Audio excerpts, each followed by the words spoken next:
Before I get into the meat of the video, I would just like to say a few words that my baby Nula has actually passed away. She was a dog that I sponsored, so can we please have some F's in the chat for Nula? She was a Doberman mix, beautiful dogs. I love them. I want one at some point in my life. And while I never got to meet her, she was a dog that I sponsored, and she was like a symbol of hope for me, because it was just two helpless things in the world just trying to support each other. Me emotionally and her just like in some way monetarily. So she's passed and I have a new baby. His name is Hugh. But can we please get some S in the chat for Nula? I'm kind of mourning for her.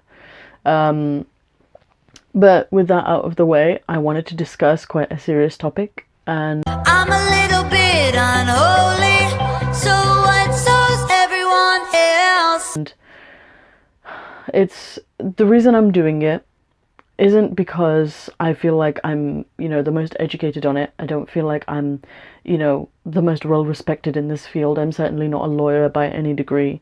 And you don't have to take my word for it. I will always encourage you to do your own research into these things. And to be honest, me doing the research that I did, it's very like Google. Like the only parts that I would say that I am somewhat knowledgeable on is the Islamic side of things. I obviously don't know too much about the legal side of things. So please do your own research if you don't trust my word, and you don't have to. I'm not going to tell you to trust me 100%. I invite you to do your own research. But I want to talk about leaving Islam is like treason. I've seen this argument used a lot, not just by, Twitter trolls, but also by high-end Islamic scholars. I say high-end because a lot of them are televangelists. I've seen Zakir Naik use it. I've seen quite a few different Islamic, preachers and scholars and things like that compare apostasy or leaving Islam to treason. And I wanted to talk about it because I genuinely don't think that it's a fair comparison. And I understand, if you use that argument, I understand where you're coming from, because I used to use those arguments when I was a Muslim. I used to say that leaving Islam is like treason, and it's not treason against the country, it's a treason against God. Fair enough. I understand your argument. I understand where you are coming from. Just know that your comparison isn't fair, and I'm going to try and show that through this video. So I did a bit of light Googling before I started this video, and the first thing that I want to say is, what does treason actually mean? Like, in a legal sense, what is treason? Treason is the crime of betraying one's country, especially by attempting to kill or overthrow the sovereign or the government. Historically, petty treason, which was another type of crime, which it's not really a thing anymore, but it used to be. Petty treason was the crime of murdering someone to whom the murderer owed allegiance. So someone like a master, if you were a slave, so killing your master, or a wife killing her husband. So, and obviously if you kill your parents, like patricide, matricide, all that stuff, they have specific names for those things. But petty treason was when you killed someone that you owed your allegiance to. Now, there's very obvious differences to leaving Islam and killing someone. There just is. But before we get into that, I would like to say that the last instance of treason in the UK was William Joyce, who was charged for treason in 1945 and executed in 1946. And he was charged with 3 counts of high treason because he supported the Nazis in the war, being a UK citizen. And then the death penalty for treason was actually abolished here in the UK in the 1990s. And no one has been charged since the 1990s, I don't think. In the US, the last count of someone being charged with treason was, I'm going to butcher this name, Tomoya Kawakita in 1952, and he was charged for treason because he tormented US soldiers during the Second World War. But he wasn't put to death because JFK, removed the death sentence and instead decided to deport him to Japan. So that was the last count of treason in the US. It was in 1952, and the last count in the UK was in 1946. So it was all related to World War II, wartime, things like that. So you can already see the difference between leaving a religion and fighting on the opposite side in war, in wartime.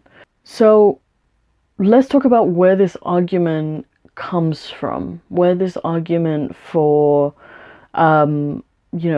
apostasy being related to treason. And honestly, it's not really, it's not a comparison, to be honest. It's not a fair comparison. It's an excuse. It's an excuse to justify a cruel law, and it's just a way of making them justify it and make it okay with themselves.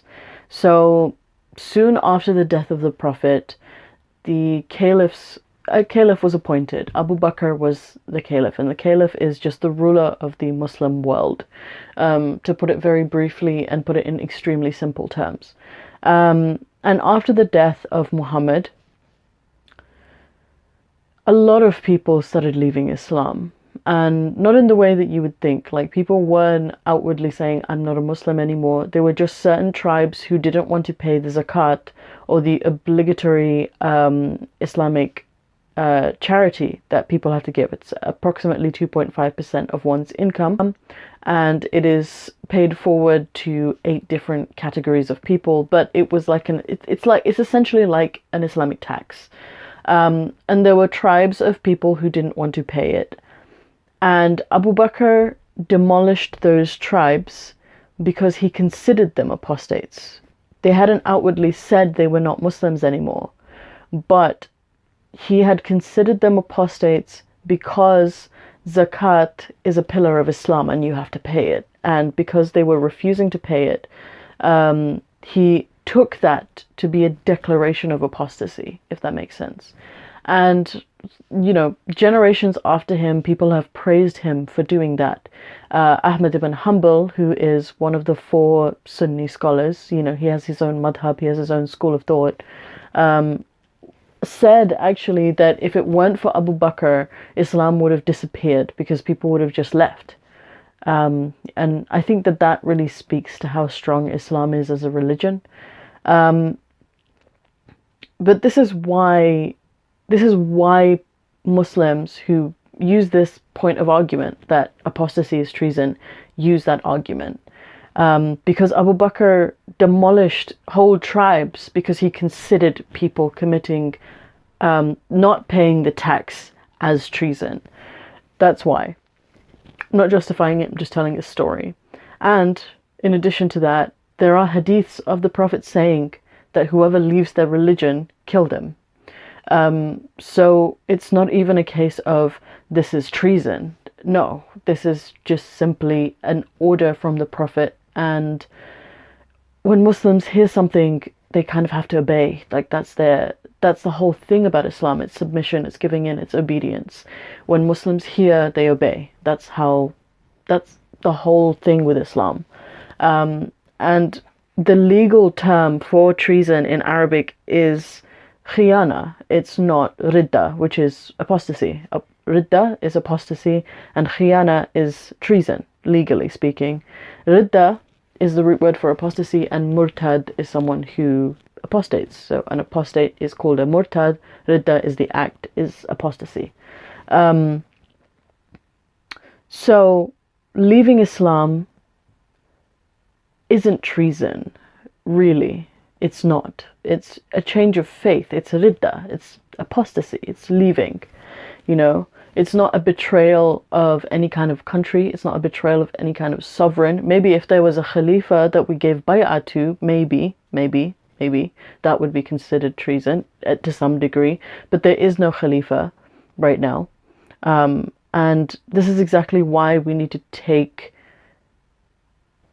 religion out of politics. It's such a toxic thing to have in politics, because nothing can progress with that, because religion is so contentious.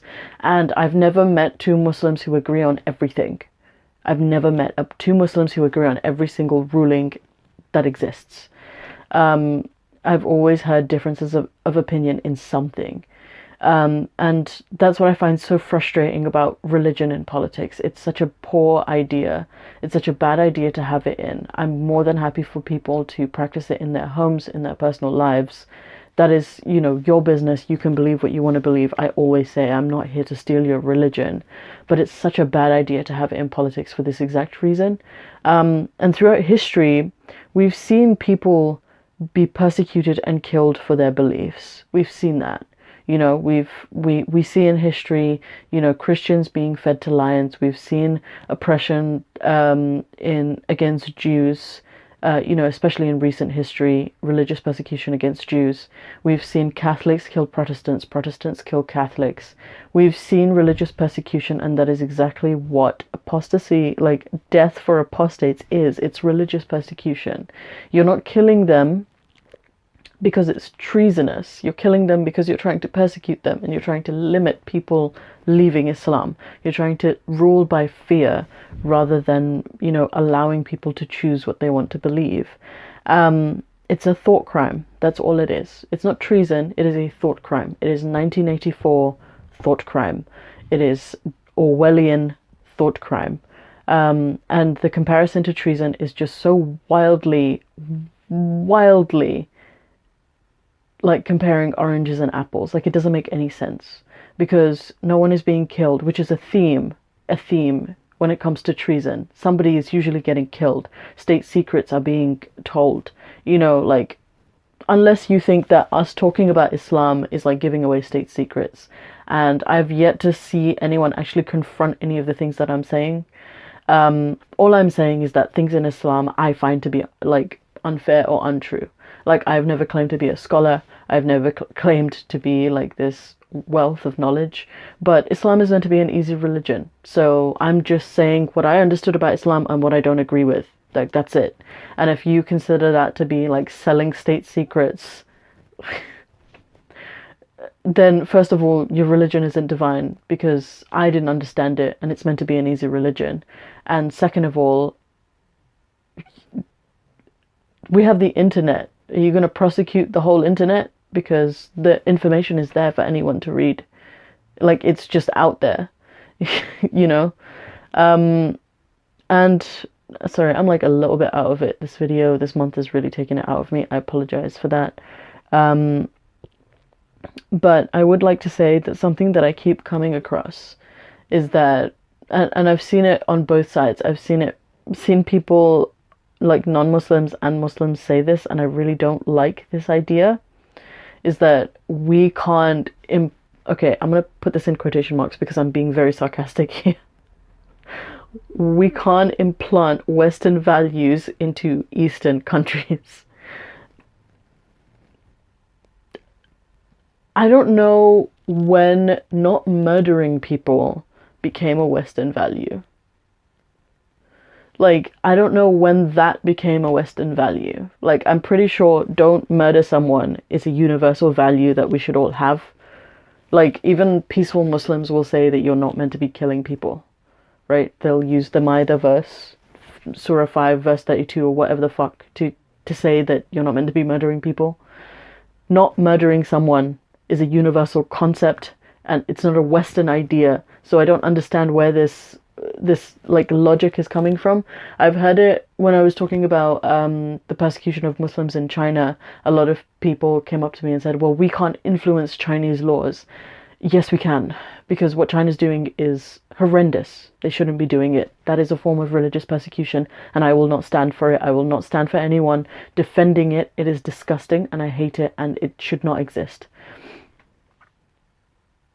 On the flip side, Saudi Arabia, Iran, Pakistan, all the other countries that have blasphemy laws also are religiously persecuting people who don't have any religions, or have left Islam, or have Christians and Ahmadis in their communities.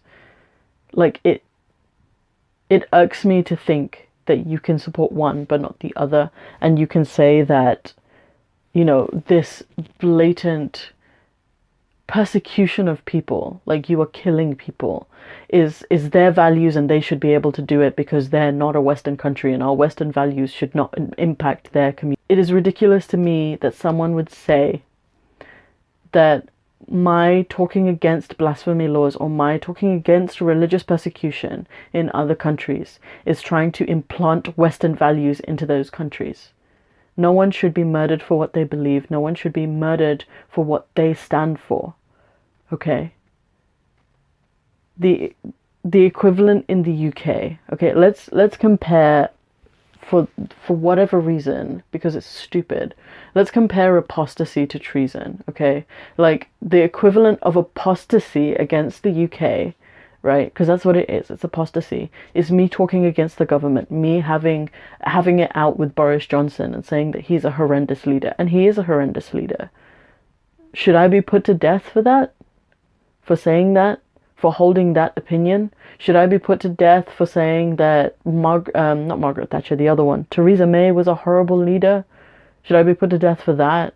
Should I be put to death for saying that, oh, you know, the Conservative government is just something that I don't stand for? Should I be put to death for that? That is how ridiculous you sound. Because it's literally having a difference of opinion. And a lot of people will say, oh, well, you know, apostates can just quietly leave their homes. They shouldn't have to leave their homes. I don't think people are aware of how traumatic something like that is. Like leaving your whole family behind, leaving your entire country behind, leaving everything that you know and everything that you understand behind simply because you can't think in a different way. And in my opinion, like, a lot of people make this argument, like, you have to have a good reason for leaving Islam. No, in my opinion, you don't. You can leave Islam because it's difficult to follow. You can leave Islam because it's, you know, it's an overbearing, fucking controlling religion. You can leave Islam because you like fucking dogs. You can leave. In my opinion, that's all valid. Because Islam doesn't allow those things, okay? Islam doesn't allow you to have a beautiful animal that will be loyal to you forever. Except if you have it for hunting and it lives outside your house. And if you raise dogs, then you'll lose 2 kirat of good deeds every single fucking day. Like, there's a penalty for it. It will punish you for having a dog. Like, I would... I would not blame someone for leaving Islam for that. I mean, I left Islam because Allah's just a dickhead and I hate him. But... like, I hate that concept of a god. But in my opinion, you can leave. If you came up to me and said, hey, Faye, I kind of left Islam because it was just too difficult to follow. Fair enough, dude, it is difficult to follow. And I think that that's a valid reason to leave, you know? For the people who didn't want to pay zakat that year to Abu Bakr, maybe they just couldn't afford it. I don't know their life, you know? Like, maybe they were just like, oh, you know, we're a poor community. We shouldn't have to pay this. Okay, why is that a thing? Like, I don't understand how anyone can sit around and justify religious persecution and wrap it up in a label like, oh, it's treason.